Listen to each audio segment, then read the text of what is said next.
আসসালামু আলাইকুম। প্রতিদিনের মতো শুভ সন্ধ্যা জানিয়ে আজকের ভিডিও নিয়ে হাজির হয়ে গেলাম আমি তানিয়া। আশা করি দেশ এবং দেশের বাইরে যে যেখানে আছেন মহান আল্লাহর রহমতে ভালোই আছেন। আমিও আমার পরিবারের সবাইকে নিয়ে ভালো আছি আলহামদুলিল্লাহ। আজ আমি আপনাদের মাঝে রান্না করে দেখাবো রাজকীয় স্বাদে পটল আলু কুমড়ো বড়ি দিয়ে রুই মাছের ঝোল। এই রেসিপিটি সবার কাছে অতি পরিচিত। আমাদের যশোরের ঐতিহ্যবাহী একটি খাবার, সেটা হলো কুমড়ো বড়ি। আমরা যশোর খুলনার মানুষ, প্রচুর পরিমাণে কুমড়ো বড়ি, এক কথায় খুলনা বিভাগের লোকজন কুমড়ো বড়ির সাথে খুবই পরিচিত। এদিকে আমি হাফ কেজি পরিমাণে পটল নিয়েছি, তারপরে একটা ফ্রিজে করে 1 পিস কুমড়ো বড়ি নিয়েছি, দেখেন একদম সাদা ধবধবে। আর এর সঙ্গে আলু দিব, দিয়ে রুই মাছ দিয়ে রান্না করে নেব। এই যে পটল আলু কেটে ধুয়ে পরিষ্কার করে নিয়েছি, মাছগুলো আমি লবণ দিয়ে ভালো করে ধুয়ে নিয়ে তুলে নিয়েছি। এখন আমি মাছে হলুদ লবণ মেখে নেব, তারপরে ভেজে নেব। আজকে সব সবজিগুলো হালকা করে ভেজে নেব, মাছগুলো হালকা করে ভেজে নেব। সবার আগে আমি চুলায় কড়াই বসিয়ে কুমড়ো বড়িগুলো ভেজে নেব। তাহলে আমার প্রিয় ভাই ও বোনেরা, চলুন কিভাবে আমি আজকে এই মজাদার খাবার রান্না করি সেটাই আপনাদের সাথে গল্প করব আর শেয়ার করব। রান্নাটা কিন্তু ওই রকম কিছু না, আমরা অনেকে অনেক রকমের করে রান্না করে থাকি। আমি যেভাবে রান্না করে থাকি সেটাই আমি আপনাদের সাথে শেয়ার করব। চলুন তাহলে শুরু করে দিই রান্না বান্না।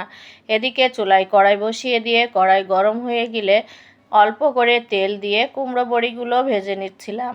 একটু লালচে করে এই বড়িগুলো ভেজে নিতে হয়, তাহলে খেতে খুব মজা লাগে। তো এদিকে আমি চুলার জাল মিডিয়াম আঁচে রেখে কুমড়ো বড়িগুলো ভেজে নিচ্ছিলাম।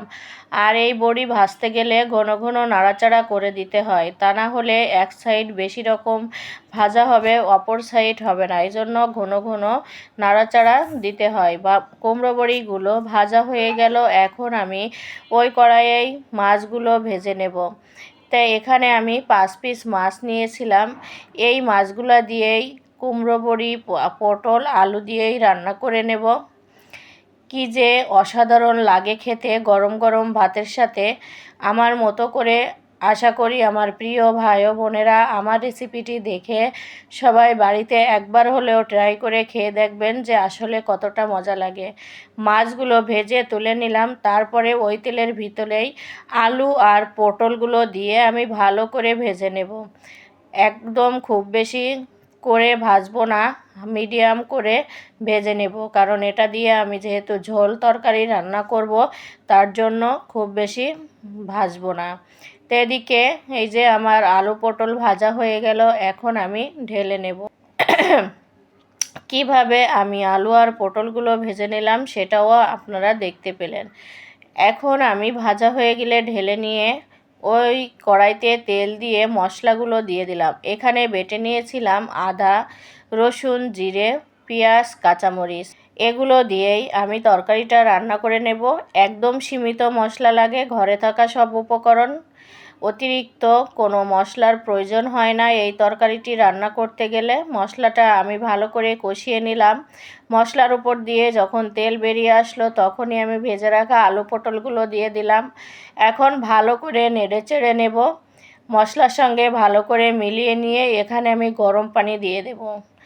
আর অবশ্যই এই তরকারি রান্না করতে গরম পানি দিলে ভালো হয়। গরম পানি দিলে কুমড়ো বড়িগুলো খুব ভালোভাবে ফুলে ওঠে। আমার ভয়েস দিতে অনেক কষ্ট হয়, কারণ ঠান্ডা কাশি সব কিছু মিলায়ে কথা আটকে আটকে যায়। একদমই আমার কাছে নিজের কাছেই বিরক্ত লাগে। তো আমার প্রিয় ভাই ও বোনেরা, আমার পুরো ভিডিওতে যদি কখনো আমার কথা বুঝতে সমস্যা হয় সুন্দর ক্ষমা দৃষ্টিতে দেখবেন, কারণ আসলে আমার প্রচণ্ড ঠান্ডা কাশি লেগে আছে। তো এদিকে দেখেন আমি সবজির সঙ্গে কুমড়ো বড়ি দিয়ে কষিয়ে নিলাম, একটা বড়িও আমার ভেঙে যায়নি। এখন আমি গরম পানি দিয়ে দেব। গরম পানি দেওয়ার সাথে সাথেই দেখবেন তরকারিতে বলক চলে আসছে। আর তরকারিতে বলক চলে আসলেই আমি দিয়ে দেব মাছগুলো যে ভেজে রাখছিলাম সেগুলো। এই যে মাঝখানে কারেন্ট ছিল না, তারপরেও একটু ভিডিও ধারণ করে নিলাম। যাই হোক, প্রিয় ভাই ও বোনেরা, সবাই সুন্দর ক্ষমা দৃষ্টিতে দেখবেন। এই যে আপনাদের সাথে অনেক গল্প করলাম, প্রিয় ভাই ও বোনদের কাছে আমার প্রত্যেকটি রেসিপি কেমন লাগে অবশ্যই কমেন্টে জানাবেন। আমার তরকারিটি কিন্তু রান্না হয়ে গেছে, এখন আমি পরিবেশন করার জন্য অন্য একটা পাত্রে ঢেলে নেব। এই যে বড় একটা প্লেট নিয়েছি, এখন আমি তরকারিটা ঢেলে নেব। খুবই লোভনীয় হয়েছিল, খেতে আসলেই অসাধারণ। কুমড়ো বড়ি কিন্তু একটা কুমড়ো বড়িও ভেঙে যায়নি, সবগুলো কুমড়ো বড়ি আস্ত আছে। আমার এই রেসিপিটি ফলো করে আমার প্রিয় ভাই ও বোনরা বাড়িতে রান্না করে খেয়ে দেখবেন, আসলেই অমৃত স্বাদ আনে। আমি জানি আমার ভিডিওটি প্রিয় ভাই ও বোনরা ভালোবেসে একান্ত মন থেকেই দেখেন এবং প্রত্যেকেই সুন্দর সুন্দর কমেন্ট করেন, সবার কাছে আমি কৃতজ্ঞ। সবাই আমার প্রিয় ভাই ও বোনরা লাইক দিয়ে শুরু করবেন ভিডিও দেখা। সবাই ভালো থাকবেন, সুস্থ থাকবেন, এখানে বিদায় নিচ্ছি। আল্লাহ।